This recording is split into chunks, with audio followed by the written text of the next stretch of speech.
Lulu zero, hein?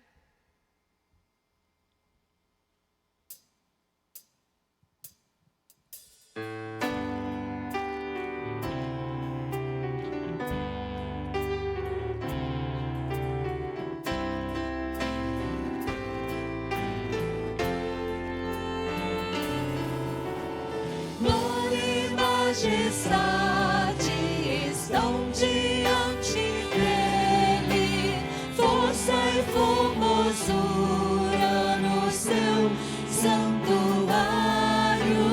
Glória e majestade estão diante dele, força e formosura no seu santuário.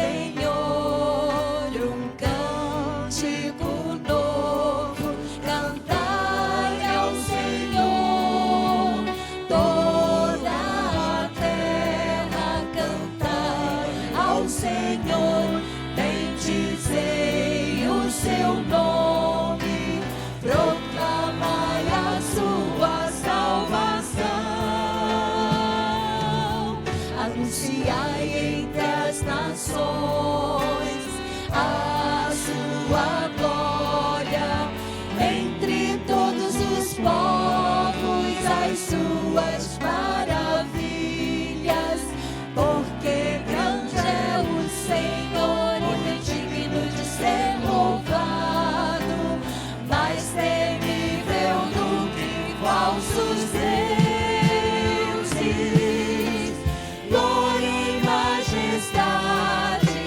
Estão diante dele, força e formosura no seu santuário. Glória e majestade estão diante dele, força e formosura no seu santuário.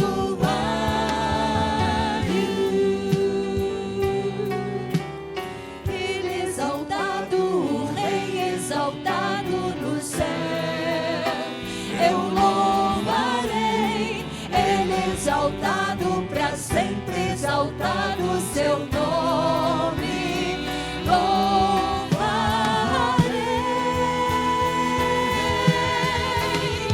Ele é o Senhor, sua verdade vai sempre reinar. Oh, terra e céu, glorifiquem seu santo nome.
Boa noite a todos vocês que estão acompanhando a nossa transmissão pela internet neste domingo em que juntos estamos celebrando e cultuando ao Senhor.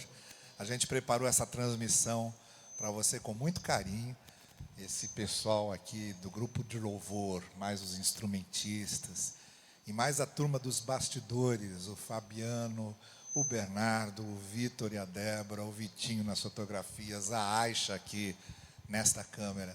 Muito obrigado para você e por vocês todos, pelas vidas de vocês e por estarem aqui juntos para a gente poder chegar a fazer a você, nesse dia especial, esse momento de louvor, de adoração, de reflexão. Você é muito bem-vindo. Se é a primeira vez que você está acessando o nosso culto, manda um chat para a gente, usa aí o chat para deixar uma mensagem para a gente, que a gente quer conhecer você, quer orar por você, para que a gente possa ter esse contato mais pessoal com você e com sua família, tá bem? No mais, que você tenha um momento muito abençoador naquilo que está sendo cantado aqui, naquilo que vai ser refletido na palavra de Deus, que seja um momento muito especial para você. A gente vai ouvir um solo que a Rosana vai fazer, louvando ao Senhor, preparando o nosso coração também para tudo que vamos ouvir depois da palavra de Deus.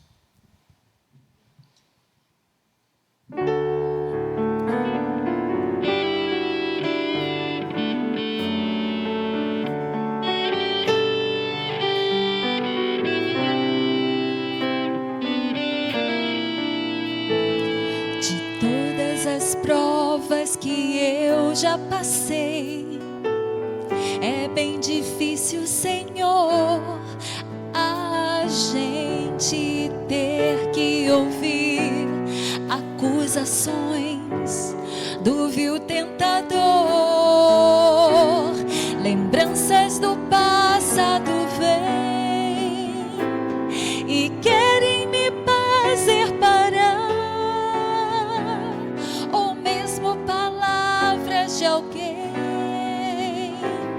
que não quer na gente acreditar, e quase parando sem força e vigor, a gente lê a palavra e encontra bastante poder para vencer, continuar a jornada, saber que o passado ficou para trás, pois Cristo na cruz tudo já venceu, e saber que dele não lembra mais. Eu canto pra glória de Deus. Nenhuma condenação há para quem está em ti, Jesus, cuja vida coberta está pelo sangue que venceu na cruz. É certo que provas virão, investidas do vil tentador, mas nenhuma condenação há para quem está em ti, querido Senhor.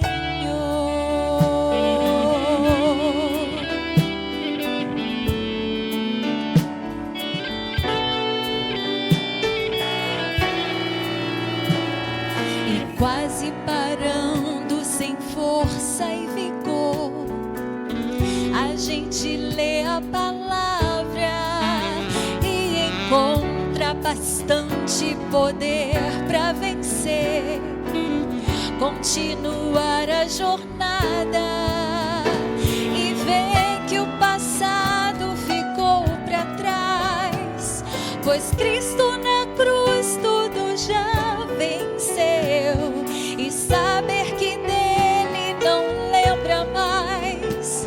Eu canto pra glória de Deus.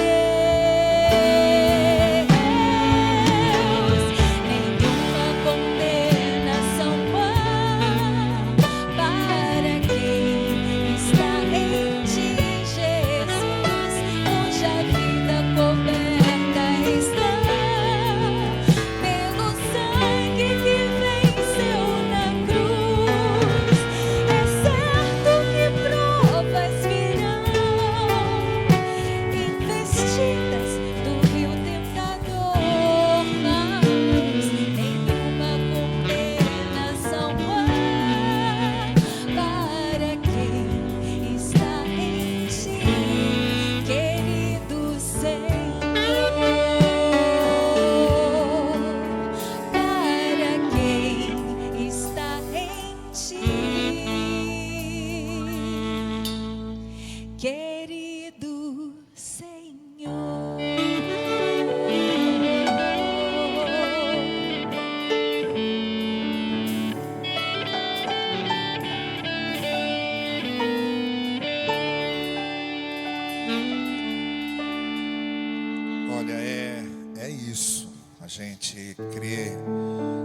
conforto que o Senhor nos dá, com a sua graça e o que a sua graça faz na nossa vida, desde não ter nenhuma condenação mais contra nós, até todo o resto que Deus realiza na nossa vida.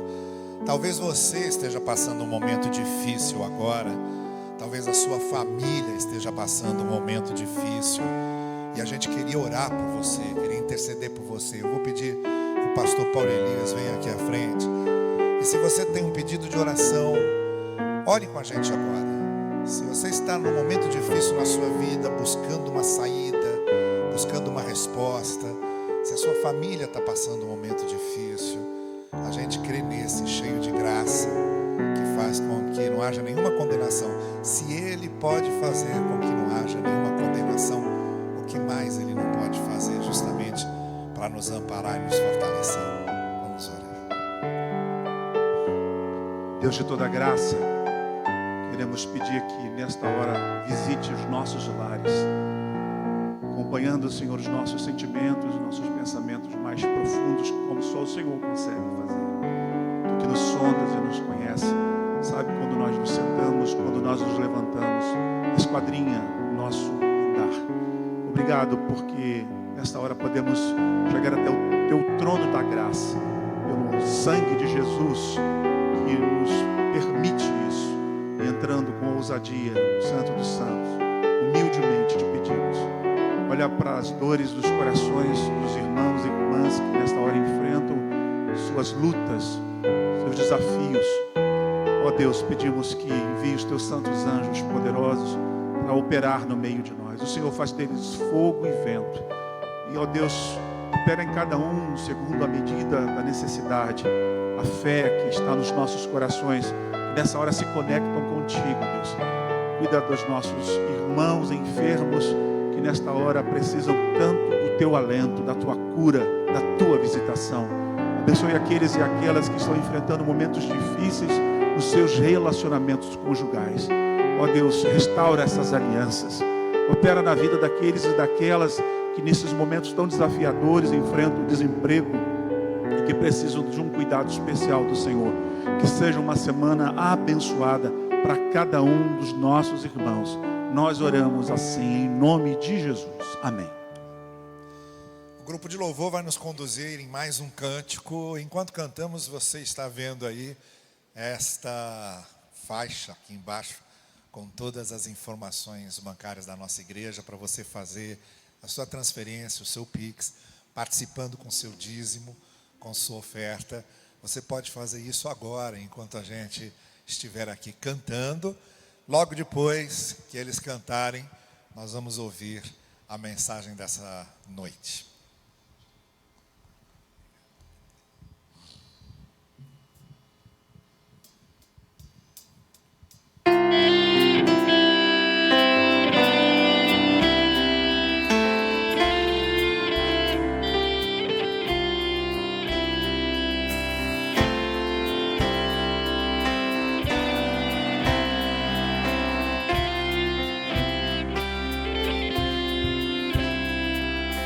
Sua palavra é alimento, seu Santo Espírito mostra a direção do caminho da verdade e vida. Filho bendito, Verbo de Deus, que veio para curar, veio salvar e libertar, com seu eterno amor.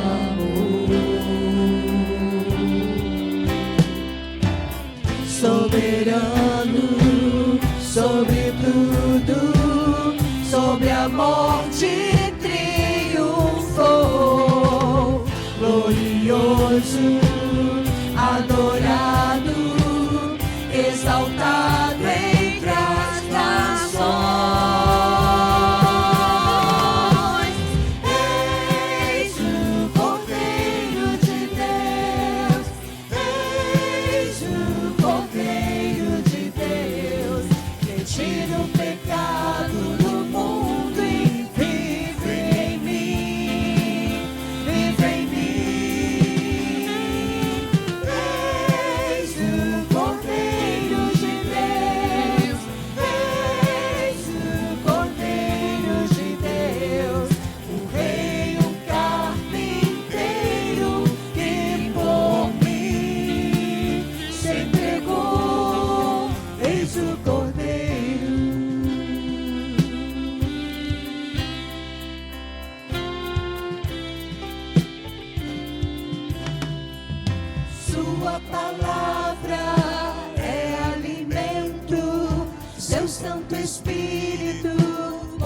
verdade são do caminho,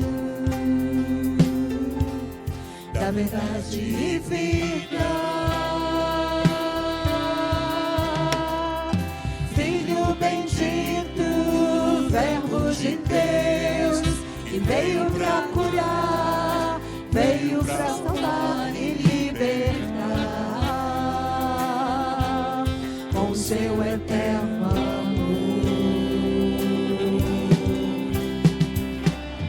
Soberano sobre tudo, sobre a morte triunfou,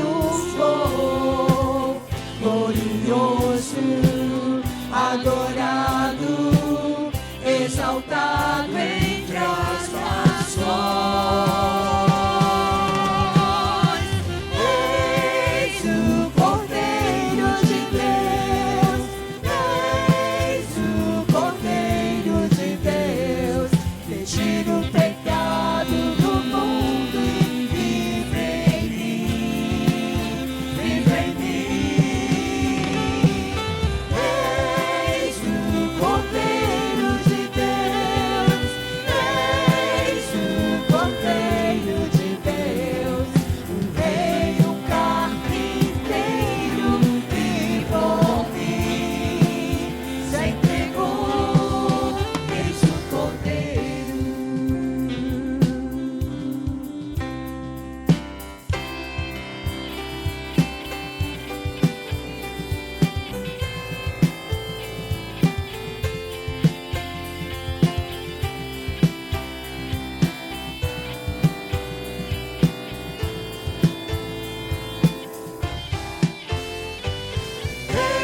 Eis o Cordeiro de Deus, eis o Cordeiro de Deus, que tira o pecado do mundo e vive em mim, vive em mim.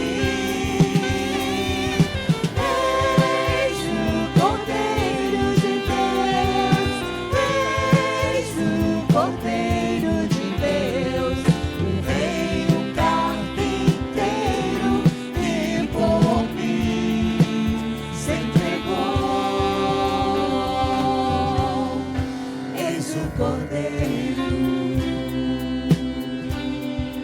eis o Cordeiro, eis o Cordeiro.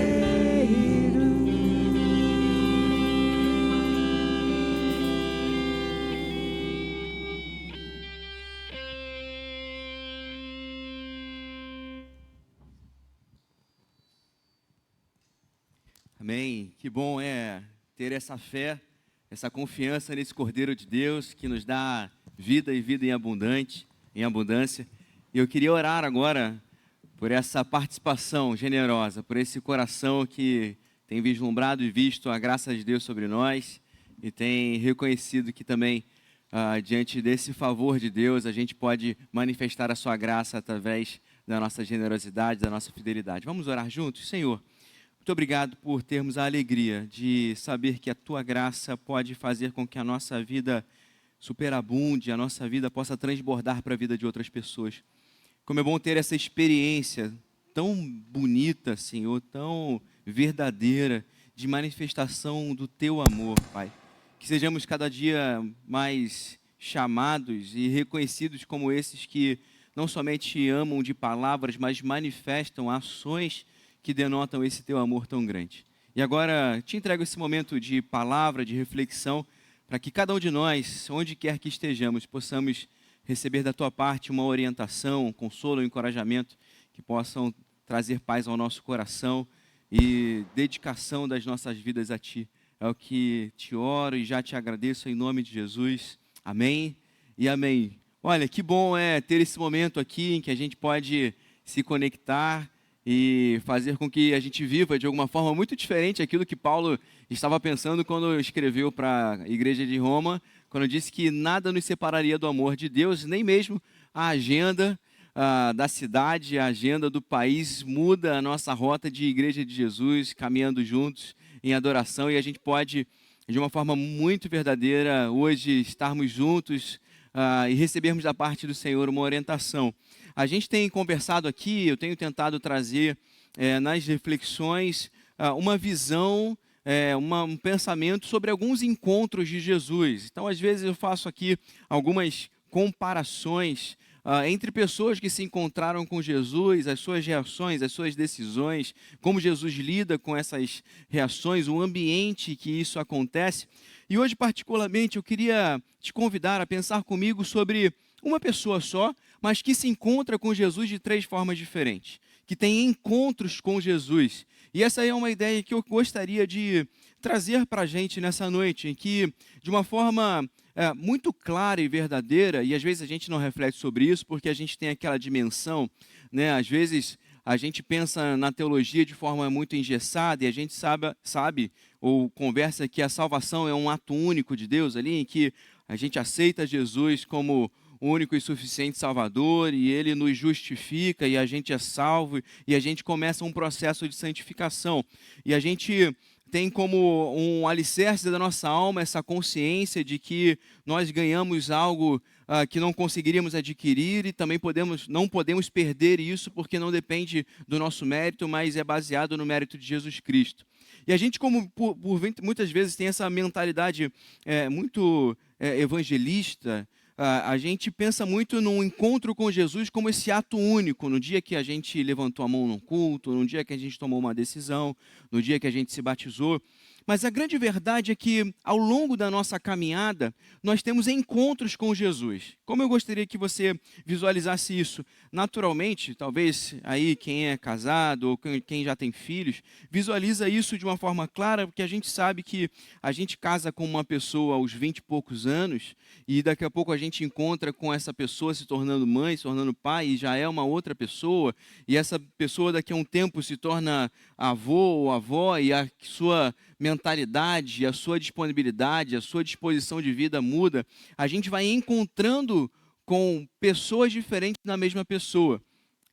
Como nós transicionamos por essas fases, existe talvez um desafio de Deus em que em cada fase da nossa vida, a gente também tenha essa renovação, esse reencontro com Cristo, e a gente possa reeditar as nossas decisões com esse nosso mestre, com esse nosso amigo, a gente possa reeditar essa relação com Deus de uma forma que o nosso coração, mesmo passando por uma nova fase da vida, um novo momento, uma nova conjectura de vida, a gente possa continuar tomando a mesma decisão que um dia tomamos quando nós encontramos pela primeira vez com Jesus.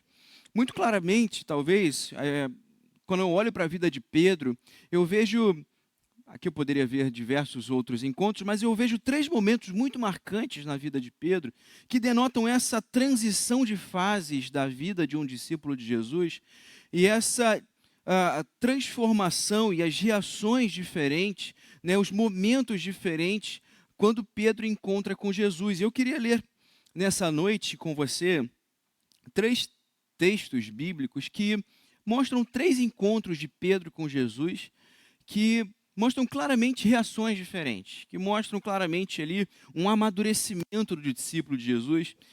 O mestre é o mesmo, isso precisa ficar claro. Jesus é o mesmo. A mensagem de Jesus, o amor de Jesus, o afeto de Jesus para Pedro não muda nunca. Só que Pedro muda, as suas reações mudam. A sua inabilidade vai sendo moldada ao longo do tempo de caminhada com o mestre. E como eu queria que isso te atingisse nessa noite, porque naturalmente existem pessoas que estão em uma fase como a primeira fase de Pedro, o primeiro texto que vou ler, a fase desse amor juvenil, esse primeiro encontro com o mestre, em que há uma facilidade de abrir mão de tudo, e há uma facilidade de se jogar nessa fé, há uma facilidade de adentrar esse relacionamento com diversas expectativas. Mas existe gente que está em outra fase, tendo que lidar com os seus erros, tendo que lidar com os seus desencontros com Jesus, tendo que lidar com as suas negações de Jesus, tendo que lidar com os seus pecados, ou tendo que lidar com os pecados dos outros. E aqueles que estão começando a experimentar, e talvez estejam nessa fase, de se reencontrar com Jesus e encontrar com Jesus em uma restauração, em que esse amor que nós temos por Jesus nos é mais uma vez ofertado. Que essa relação de amor a Ele e por isso de serviço às ovelhas de Jesus nos é ofertada mais uma vez. Então eu queria conversar com você a respeito disso e quero pedir para que você abra comigo no Evangelho de Marcos, em primeiro lugar, no capítulo 1, a partir do verso 16. O texto de Marcos, capítulo 1, a partir do verso 16, diz o seguinte: Enquanto andava às margens do mar da Galileia, Jesus viu Simão e André, ou seja, Simão é o Pedro, o irmão de André, lançando redes ao mar, pois eram pescadores. Então Jesus lhes disse: Sigam-me, e eu os farei pescadores de homens. No mesmo instante, eles deixaram as redes e o seguiram. Aqui, esse primeiro encontro de Pedro, narrado por Marcos dessa forma, narrado por João de uma outra forma, demonstra esse Pedro que está se encontrando com o Messias esperado, que está se relacionando com esse sucessor ali de João Batista, né? Na narrativa de João, do evangelista João, o texto está ali que 2 discípulos de João Batista se aproximam e veem Jesus, e André, um desses discípulos, corre para chamar Simão, ou corre para chamar Pedro, o seu irmão, e diz: olha, nós achamos o Messias. Então, há aquela expectativa sendo de uma vez por todas satisfeita, há esse primeiro encontro, há essa revelação extraordinária, e Pedro se joga ao passo de entender que aquilo que fazia como uma característica pessoal, como uma relação quase identitária, ele era um pescador, ele larga essa identidade para assumir uma identidade de discípulo de Jesus, para prosseguir na sua vida. Pedro está nesse amor juvenil. Para já adiantar um pouco aquilo que quero chegar à conclusão, quando a gente olha para um casal recém-formado, quando a gente olha para um casal de namorados, quando a gente olha para um casal de noivos, por vezes a gente olha e fala assim: nossa, esse é o amor mais palpável, esse é o amor mais bonito. Mas eu gostaria de trazer para você a seguinte reflexão: esse amor inicial é o amor como pedra bruta, ainda vai ser lapidado, ainda vai passar pelas fases da vida. Esse amor que é tão bruto que jorra em sentimentos, ainda não conseguiu ser muito elaborado em meio às decisões da vida, em meio às compreensões, às dificuldades. Quando eu olho para alguém que está se encontrando com Jesus, por vezes a gente olha lá para o texto de Apocalipse, quando Jesus denuncia para aquela igreja que ela deixou o primeiro amor, e a gente fica, por vezes, como discípulos já mais amadurecidos, falando assim: eu quero voltar ao primeiro amor, como se quisesse voltar a esse primeiro sentimento. E aí eu posso dizer para você que eu não gosto de usar a palavra impossível, né? Existem algumas palavras que são muito difíceis de usar, que é impossível, nada, tudo, sempre. Mas é muito difícil que a gente volte a este primeiro sentimento, porque simplesmente aquela pessoa que se encontrou com Jesus na sua juventude, ou já na sua maturidade, mas sem passar por algumas fases da vida, essa pessoa simplesmente não existe mais. Essa pessoa já foi elaborada pela vida, essa pessoa já experimentou esse primeiro sentimento, essa paixão inicial por Jesus que a fez mergulhar na fé, mas já passou por outras fases, vendo que a vida continua acontecendo, o sol continua nascendo, mas a chuva continua a chegar sobre nossos lares. A gente já foi, de alguma forma, moldado por outras experiências. Ao mesmo passo que eu gostaria de pensar que talvez o amor mais bonito é o amor daquele casal que já está fazendo seus 40 anos, 50 anos de matrimônio, e que, mesmo passando por diversas etapas da sua história, mesmo essas duas pessoas estando atravessando diversas experiências e diversas transformações de sua existência, continuam tomando a mesma decisão de 40, 50 anos atrás. Não porque estão com o mesmo sentimento, mas porque estão decididos de si, têm essa identidade formada a partir da relação com o outro. Primeira coisa que eu queria trazer para a gente é que o objetivo de Jesus, ao falar sobre o primeiro amor, ao nos mostrar esse Pedro que se lança, larga as suas redes e decide caminhar com Jesus, é que fique marcado na nossa história, para você que está começando a sua caminhada com Jesus, ou para você que já está 20 anos após uma primeira decisão, não é que nós voltemos a esse primeiro sentimento, mas é que nós nos lembremos os motivos pelos quais nos lançamos. Que é esse mestre é o motivo de me lançar e largar todas as coisas. Eu mudo, as fases da minha vida vão transicionar. Nós vamos passar por fases boas e fases ruins. Mas como esse mestre continua sendo o mesmo motivo da minha decisão, eu posso transicionar por fases, eu posso ter sentimentos distintos, mas eu continuarei o seguindo. É isso que a gente vai ver na caminhada de Pedro. Pedro tem nesse primeiro encontro com Jesus uma facilidade muito grande de decisão. Entretanto, se você for comigo agora para o Evangelho de João, no capítulo 18, a gente parece que vê outro Pedro. E naturalmente é outro Pedro. Porque lá em João, capítulo 18, a partir do verso 25, e é interessante, fazendo um parênteses aqui, que esse trecho, essa narrativa da negação de Pedro, está nos 4 evangelhos. Geralmente a gente olha para os evangelhos sinóticos, para Mateus, Marcos e Lucas, e vê textos correlatos sendo narrados de formas distintas. Mas ou de uma duas, ou Pedro realmente era esse líder muito referencial, e essa história foi muito marcante para todos esses, inclusive para Lucas, que fez ali os seus estudos para montar o seu relato, o seu evangelho, descrevendo a vida de Jesus, ou os 4 evangelistas eram muito fofoqueiros e queriam falar, Pedro era esse aí que pregou e 3.000 se converteram, mas Pedro também foi esse que negou a Jesus. Mas ali em João capítulo 18, verso 25, narra assim: enquanto Simão Pedro estava se aquecendo, perguntaram-lhe, você não é um dos discípulos dele? Ele negou dizendo, não sou. Um dos servos do sumo sacerdote, parente do homem cuja orelha Pedro cortara, insistiu, eu não o vi com ele no olival. Mais uma vez, Pedro negou e imediatamente o galo cantou. Então nós vemos um primeiro Pedro que está ali maravilhado, largando suas redes e pulando para seguir a Jesus, e agora a gente vê Pedro acuado. Mas algo que eu queria trazer para nós como reflexão nessa experiência de Pedro, nessa fase de Pedro, é que para Pedro negar Jesus, Pedro nega a sua própria identidade.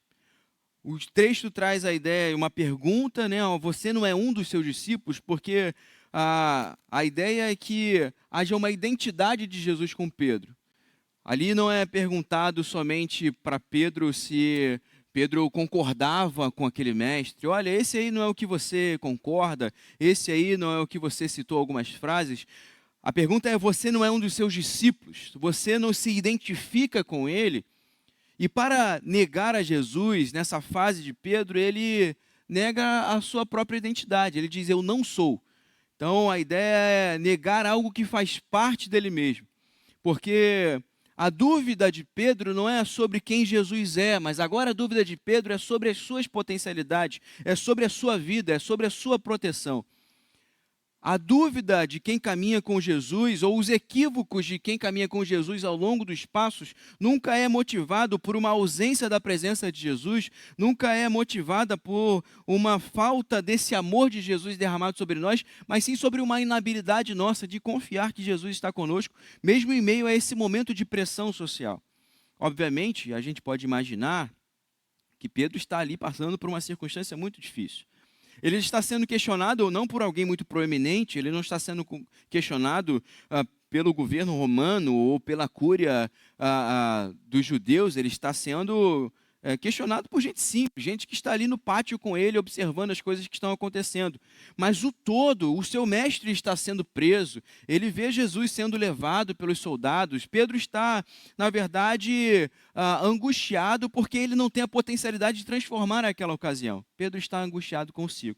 Isso me faz lembrar, para poder concluir com você o que eu quero dizer, isso me faz lembrar quando o povo de Israel está à frente do mar, está de frente para o mar e eles veem os carros do faraó chegando. E o questionamento do povo para Moisés é: olha, Moisés, a gente não disse para você que era melhor ficar na terra do Egito, porque é melhor continuar nesse trabalho escravo, mas comendo o meu pãozinho, do que morrer aqui em frente ao mar. E eu lembro de minha avó pregando nesse texto, e minha avó falou algo interessante. Eu devia ter uns 8, 9 anos, e eu nunca esqueci o que minha avó falou, que a palavra de Deus nos ensina que por vezes a gente negocia a nossa dignidade, a gente negocia a nossa identidade em troca de uma simples fuga, de um simples alívio. E geralmente quando a gente cai, quando a gente peca, quando a gente tropeça na vida, é essa nossa dificuldade de valorizar aquilo que realmente é caro na nossa vida, em detrimento de um alívio momentâneo, em detrimento de uma omissão, de uma falta de vontade de encarar as verdades da vida, de uma falta de disponibilidade de exercer realmente aquilo que realmente desejamos e cremos. O povo de Israel é atendido em suas orações. Não sei se você lembra, lá no capítulo 3 de Êxodo, quando Deus se volta para chamar Moisés a ir por ele, Deus fala o seguinte: olha, eu ouvi o clamor do meu povo. Ou seja, no íntimo do povo, no íntimo do coração do povo, daquele povo sofrido, escravo, o que eles mais queriam era a sua dignidade de volta. O que eles mais queriam era a sua libertação. O que eles desejavam ardentemente é que eles pudessem ir para a sua terra adorar o seu Deus. E Deus atende essa oração do íntimo do coração. Eu ouvi o clamor do meu povo. E por isso Deus levanta Moisés para ir até Faraó e fazer esse movimento de libertação do povo do Egito. Mas quando eles estão nesse ponto de libertação, quando para eles é exigida essa confiança no relacionamento com Jesus, quando não está mais nas mãos deles, quando não está óbvio os seus caminhos, eles negociam essa oração. Eles negociam esse desejo. Eles negociam essa confiança. Um povo que mesmo em sua escravidão e mesmo em sua dor, orava clamando por libertação, agora, ao invés de crer que Deus pode fazer caminhos mesmo em meio ao mar, está negociando a sua dignidade. Pedro está fazendo a mesma coisa. Pedro está diante do seu mestre, está talvez muito atordoado pelos acontecimentos. Difícil ver alguém que te ladeou te traindo. Judas trai Jesus. Difícil ver seu mestre sendo violentado. É difícil caminhar com injustiças. Mas nada justifica a gente perder essa verdade e essa identidade que temos em Cristo Jesus. O que Pedro me ensina, o que o povo de Israel me ensinam é que eu preciso ter discernimento. Eu preciso conseguir ter essa capacidade de encontrar as diferenças da vida e saber tomar boas decisões em momentos diferentes. Em continuar exercendo a minha dignidade, em continuar afirmando a minha identidade, mesmo quando a vida me pressiona para as derrotas. Porque é isso que tanto o povo de Israel e Pedro estavam tendo que enfrentar momentaneamente. Jesus é o libertador, ele vai vencer a morte daqui a um tempo. Daqui a poucos dias, Jesus está deixando o seu túmulo e está sendo glorificado. Mas Pedro, naquele recorte do mundo, está olhando para aquela fase, está se sentindo derrotado, está negociando a sua identidade. Que momentos da vida te levaram a negociar a sua identidade? Que momentos da vida te levaram a negociar a sua dignidade? A gente é levado a contar mentiras para aumentar o currículo, a gente é levado a adaptar a forma que a gente paga os nossos impostos, a gente tenta persuadir pessoas de coisas que não existem, a gente vai montando uma imagem e a gente vai escondendo. A coisa mais digna que um discípulo de Jesus tem é essa dependência da graça de Deus.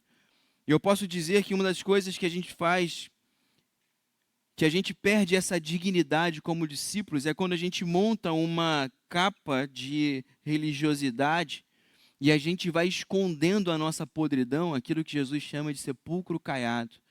quando a gente não confia nessa graça, que é a graça que nos dignifica, é a graça que nos redime, é a graça que nos valoriza, é a graça que nos empodera, que nos dá esse valor testemunhal do amor de Jesus, é a graça de Jesus, não os nossos méritos, e por isso não é a nossa aparência que deve ser de alguma forma protegida diante das pessoas, mas sim essa dignidade de dizer: eu sou um pecador que careço da glória de Deus. Eu sou alguém que continuo caminhando com Jesus, como esse que se lançou, largou as suas redes e agora está vivendo uma nova identidade, mas que não tem vergonha dos seus tropeços, porque sabe que a cada tropeço que é confessado diante de Deus, nós recebemos aquilo que nos dignifica, que é a graça de Jesus. Isso fica muito expresso quando a gente olha para o texto de João, capítulo 21, e a gente vê o encontro de Jesus, o terceiro encontro de Jesus com Pedro. E aí eu não vou ler todo o relato das 3 perguntas que Jesus faz a Pedro, mas eu vou ler a partir da terceira vez que Jesus se direciona a Pedro ali naquela praia. Em João 21, a partir do verso 17, o texto diz assim: pela terceira vez ele lhe disse: Simão, filho de João, você me ama? Pedro ficou triste porque Jesus lhe perguntou pela terceira vez: você me ama? E ele disse: Senhor, tu sabes todas as coisas e sabes que te amo. Jesus lhe disse: cuide das minhas ovelhas. Em verdade lhe digo que quando você era mais jovem, se vestia e ia para onde queria. Mas quando você for velho, estenderá as mãos e outra pessoa o vestirá e o levará para onde você não deseja ir. A ideia aqui, o texto prossegue dizendo que Jesus estava indicando o tipo de morte que Pedro haveria de atravessar, mas o que mais me chama a atenção é que nessa terceira fase, nesse terceiro momento da vida de Pedro, agora Pedro já não está mais com essas dúvidas pessoais porque Jesus está ressurreto à sua frente.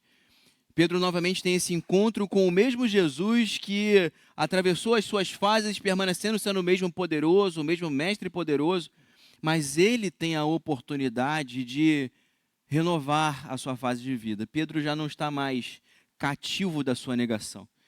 Apesar de Pedro ter decidido pela sua indignidade, pela sua falta de dependência de Deus e identidade com Deus, como esse relacionamento com Jesus não depende dos nossos méritos, depende dessa graça dele, Pedro é trazido à volta: cuide das minhas ovelhas. O texto que lemos em primeiro lugar diz que quando Pedro encontra com Jesus, é Jesus que dá uma identidade a Pedro: eu vos farei pescadores de homens. Quando Jesus está convidando Pedro novamente, está reencontrando com Pedro, um outro Pedro, Pedro está restaurando exatamente essa identidade. Pedro, você me ama, você é um discípulo meu, e por isso eu te dou uma identidade. Você cuida das ovelhas, você é um pescador de homens. Nós transicionamos por fases, nós passamos pelas dificuldades da vida, nós passamos pelos nossos erros, pelos nossos equívocos. Mas o que eu gostaria mais de frisar aqui, nesses encontros de Jesus com Pedro, é que quem nos deu identidade foi Cristo Jesus. E nós nos atabalhoamos, nós tropeçamos na vida, e por vezes a gente fica de uma forma ali, voltando a esses temas do passado, voltando a esses equívocos.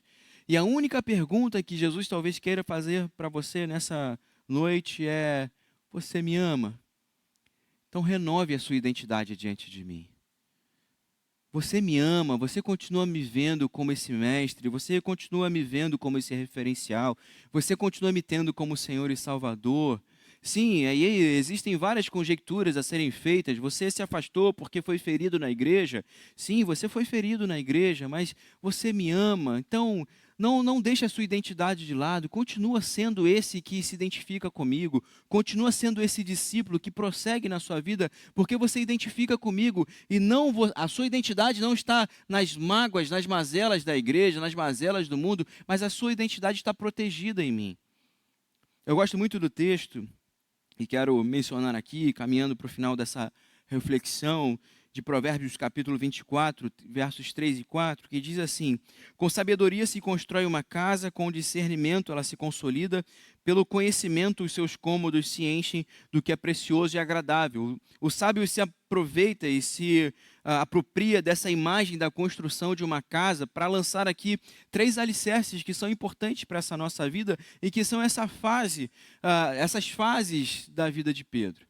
Então ele fala: com sabedoria se constrói uma casa. A ideia de sabedoria para os sábios, para os textos sapienciais, é um poder de Deus manifesto na vida daquele que está conjecturando sobre a vida. Então o sábio era aquele que observava a existência e recebia revelações de Deus, e a partir dessa revelação de Deus, ali escrevia os seus ditados, escrevia os seus textos de sabedoria. Assim a gente vê a inspiração dos salmos, a gente vê a inspiração desses livros que são chamados sapienciais. O mesmo termo para sabedoria aqui é o mesmo termo usado quando Deus capacita lá os artesãos a manifestarem ali a sua unção de criar os objetos que seriam usados no tabernáculo do Senhor. Então, sabedoria é uma manifestação divina. A ideia é que aquele que se propõe a construir uma casa, e casa aqui vai muito além da construção de um edifício, vai a ideia de construção de uma família, a construção de uma identidade, a construção de uma existência. Então é Deus que dá essa sabedoria, é Deus que dá esse pontapé inicial. Assim como é Jesus que se dirige a Pedro o chamando para sair do barco. Então essa sabedoria, esse caminho é iniciado com Deus, por Deus. Depois o texto de Provérbios diz que com o discernimento essa casa se consolida. Então, sabendo diferenciar os tempos da vida, sabendo diferenciar e transitar pelas fases da vida. Eu gosto muito quando ele fala sobre construção, a ideia de construção. A gente hoje está na construção civil muito avançada, a gente vê os prédios subindo muito rápido, mas a gente quando pensa em construção aqui, nesse tempo, a ideia é de pedra sobre pedra, bloco sobre bloco, fase sobre fase. Então alguém está construindo essa vida com a capacidade divina, fase sobre fase, discernindo as diferenças da sua vida, os seus momentos de vida, tendo diversos estímulos diferentes, esforços diferentes em momentos diferentes. E é por isso que ele fala ao final, mas é com conhecimento, é com relação, é com coisas palpáveis, é manifestando a graça de forma palpável, é decidindo dia após dia, que os cômodos dessa vida, que os cômodos dessa casa se enchem daquilo que é precioso e agradável. O nosso coração, ele vai sendo cheio de bons sentimentos, desse fruto do Espírito. Ele vai sendo cheio dessa graça de Deus. Ele vai sendo renovado desse amor por dentro, quando a gente vai decidindo. E quando a gente vai reavaliando as decisões. E é isso que Pedro teve a oportunidade ao se encontrar com Jesus naquela praia. Pedro, eu quero continuar te enchendo de coisas preciosas e agradáveis. Você me conhece, agora você talvez se conheça um pouco mais. E se conhecendo um pouco mais e vendo a sua inabilidade, o que você pode fazer é falar assim: eu amo a ti. É voltar a esse encontro essencial, não com o mesmo sentimento, mas com essa mesma visão extraordinária de que o Mestre continua à sua frente. E que eu gostaria de lembrar para você é que todas as possibilidades dos céus continuam disponíveis para você, mesmo com seus erros e acertos, mesmo com as boas decisões e as más decisões, porque a graça de Deus que se manifesta para um discípulo é essa, de que o amor dele sempre estará disponível e sempre estará à frente, como uma possibilidade de caminho e existência, para que a gente seja cheio de tudo aquilo que é precioso e agradável para a gente e para os céus. O desafio do discípulo de Jesus é não desistir, é não achar que em algum ponto da sua caminhada de fé, a vida com Deus depende dele. E quando se deparar com um desencontro, saber que à sua frente continua Jesus falando: você me ama, cuide das minhas ovelhas, você tem uma identidade guardada em mim. Você não se perdeu de mim porque eu nunca te perdi. Um dos textos que eu mais gosto é quando Jesus fala que as suas ovelhas não poderão ser apartadas de suas mãos. Você continua guardado, cuidado pelas mãos de Jesus. A sua vida continua protegida pelas mãos do Mestre. Você pode sim continuar a sua trajetória com Jesus, sendo uma outra pessoa, atravessando os mares revoltos ou desfrutando de um lugar de paz. Mas você pode saber nessa noite que Jesus continua querendo estar com você e querendo ser esse que dá uma identidade graciosa para a sua vida. Eu queria muito orar por você nessa noite e ter essa possibilidade de terminar esse culto, sabendo que você fez como Pedro. Você encontrou com Jesus, se reencontrou com Jesus, discerniu agora os tempos da sua vida e está recebendo esse convite de Jesus, de continuar ou retomar uma caminhada com Ele, de reforçar uma decisão tomada lá atrás, que talvez hoje tenha ficado um pouco espaçada, mas está sendo renovada nessa noite por esse encontro maravilhoso que estamos tendo aqui pela graça dele. Por isso eu quero te convidar a fechar os seus olhos, a orar comigo, a entregar o seu coração, a colocar uma decisão diante de Deus, a pedir ajuda ao Senhor para perdoar, a pedir ajuda ao Senhor para renovar a sua fé, para renovar a sua decisão com Ele, para ter esse relacionamento com Jesus refeito pela sua obra. Vamos orar juntos? Senhor, eu quero, nessa noite tão especial, pedir ao Senhor que cada um de nós possa ter esse coração refeito diante de Ti. Muitos de nós um dia já tomamos essa decisão tão bonita, tão graciosa, num momento tão específico na vida e verdadeiramente a vida mudou, os tempos mudaram, as fases transicionaram, Senhor. Mas eis que Tu continuas o mesmo, à nossa frente, nos convidando para Te seguir, nos convidando a aceitar o Seu amor, nos convidando a confiar em Ti. Capacita o nosso coração a isso nessa noite. Que a gente não se amedronte com a violência do mundo, que a gente não se amedronte, Senhor, com as nossas incapacidades, mas que a gente tenha essa plena convicção de que Tu continuas um soberano Senhor, que exerce essa soberania, nos amando sem medida e sem mudar. Que cada um de nós possa receber da Tua parte, Senhor, esse convite, e essa graça possa nos inundar, e possamos nos sentir novamente convidados, impulsionados a Te seguir. Faz isso, Senhor, pela Tua graça e para a Tua glória, Senhor. E que possamos ter uma semana abençoada na Tua presença. Que as nossas casas e as nossas vidas possam ser um luzeiro Teu, onde formos colocados, Senhor. E que assim haja glória para o Teu nome e satisfação de todos. É o que eu Te peço, Senhor, em nome de Jesus. E agora, querido, que a graça do Senhor Jesus, o amor de Deus, o nosso eterno Pai, e a comunhão do Santo Espírito seja sobre a sua vida, sobre a sua família, hoje e para sempre. Amém. E amém. Que Deus te dê uma semana de paz, em nome de Jesus. Até o próximo encontro.